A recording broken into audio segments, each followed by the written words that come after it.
terkadang suka dituduh aliran sesat. Sering ini, gak aneh. Strict dan keras, apa bedanya? Sama kan? Strict and keras dan kasar. Bahkan orang tua sendiri. Saya mencoba untuk menjelaskan, tapi karena kedangkalan ilmu sering menjadi perdebatan yang berakhir tidak baik dengan orang tua. Teralami oleh setiap orang. Apakah ini berarti sebaiknya kita menjauhi orang tua karena takut akan fitnah? Bagaimana solusinya? Karena di satu sisi takut juga menjadi durhaka pada mereka. Kadang untuk menyelesaikan satu masalah, kita harus keluar dari zona masalah itu, kemudian menyelesaikan dari zona lain. Kalau kita tidak punya kemampuan menjelaskan ke orang tua, atau punya kemampuan tapi nggak akan mungkin digubris, ya, coba cari dengan cara lain. Bagaimana cara lain itu? Pertama, dakwahi mereka dengan kemuliaan akhlak. Tunjukkan kemuliaan akhlak di dalam rumah kita, di hadapan orang tua. Coba bangun malam jam 2:30, tahajud, berdoa. Setelah itu beres-beres. Lihat ke dapur, kalau ada cuci piring, gelas kotor, cuci sebelum orang tua bangun. Ya. Kemudian memanaskan nasi, memanaskan makanan. Kemudian lihat ke WC, lihat ke mesin cuci. Ada pakaian kotor, cuci. Setelah itu ngepel, nyapu, beres-beres. Adzan subuh, sholat. Orang tua bangun, seluruhnya sudah beres. Kata orang tua, saya mau nyuci piring, udah beres tuh semua. Oh, kalau gitu saya mau nyuci baju, udah dijemur. Kalau begitu saya mau nak nasi, udah matang mah. Saya mau menghangatkan lauk-lauk, udah hangat. Ini kopi, silakan. Akan marah nggak orang tua? Enggak. Kalau dia pelajar, rajin belajar, raih prestasi yang bagus. Perhatikan orang tua. Begitu orang tua sedang masak, mah saya bantu ya. Apa yang bisa saya bantu? Ngupas bawang, ngiris bawang, ngaren teh apa? Ngulek sambal atau apa? Apa ngiris-ngiris sayur? Apa yang saya bantu? Ada garam yang kurang, saya harus ke warung. Kalau di Indonesia, kalau di sini nggak ada warung ya. Tawarkan, bantu, itu akhlak yang. Ada adik-adik, ayo dibimbing pelajarannya, dimandikan, disiapkan pakaian untuk ke sekolah. Orang tua melihat, senang apa enggak? Senang. Hati kerasakan dulu dengan kemuliaan akhlak. Dia senang setiap bangun subuh, semua sudah beres. Sikap anaknya menjadi begitu ramah dan perhatian. Dia tanya, kamu kok berubah, kenapa? Saya kan ngaji, mah. Ini hasil pengajian saya. No, kalau ngajinya kayak gini bener.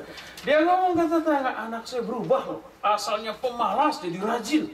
Asalnya cuek, ngebelatakin, nyampah gitu ya. Kamarnya kayak kapal habis dibom, sekarang setiap bangun semua sudah beres. Tetangganya nanya, kenapa tuh Bu bisa begitu?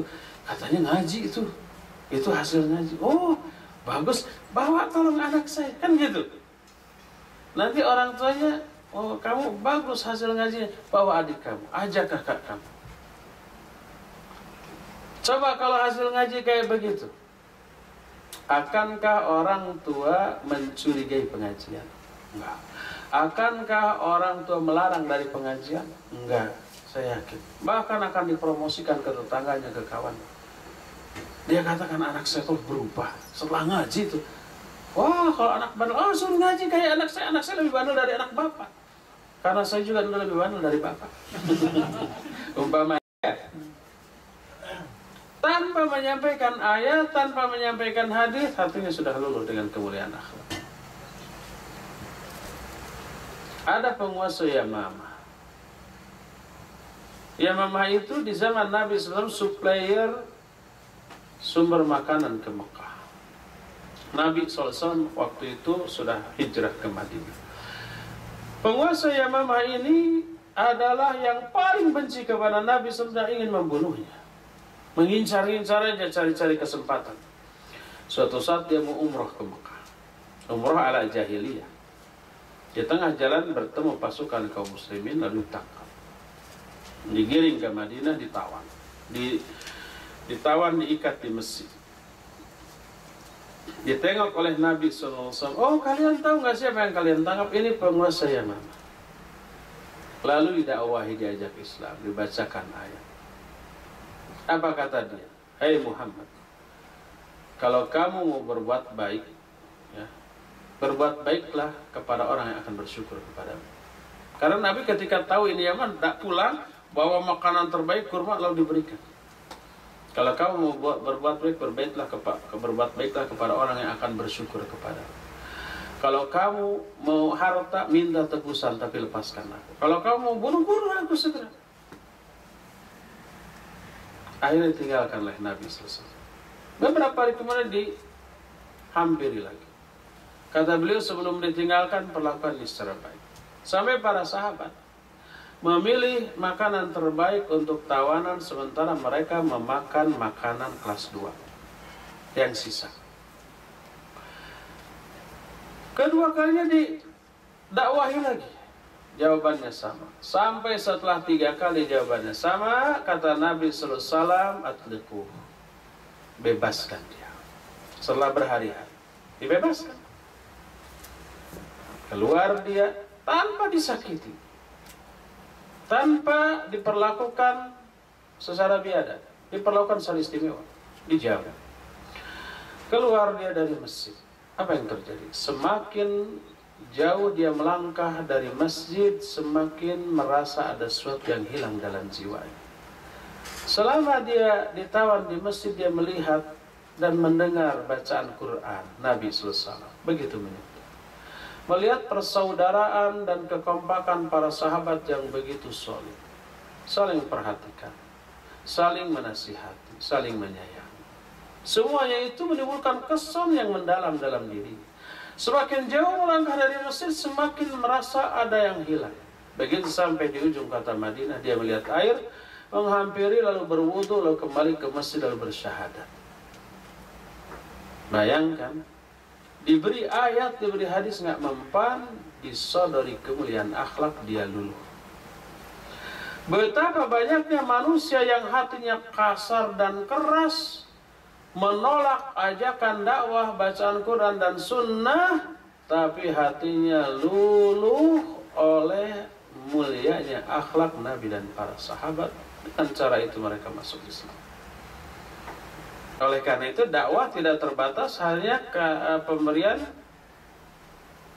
penjelasan ilmu. Enggak, disampaikan ayat dan hadis. Enggak mempan, jangan ngoyo, jangan ngeyel, jangan ngotot. Mau nyebut ngotot dan ngeyel jadi ngoyo. Coba dengan akhlak yang mulia, ya. Insya Allah hati siapapun akan luluh. Jadi kalau umpamanya ada benturan dengan orang tua, dengan tetangga, karena masalah ini, jangan ngotot membela diri berargumentasi. Semakin berargumentasi, semakin parah itu perpecahan. Maka hentikan, lalu sodorkan kemuliaan akhlak. Mereka akan bersimpati. Sebejat apapun orang tetap akan simpati dengan akhlak mulia yang ditunjukkan oleh kita, ya. Wallahu a'lam bishawab.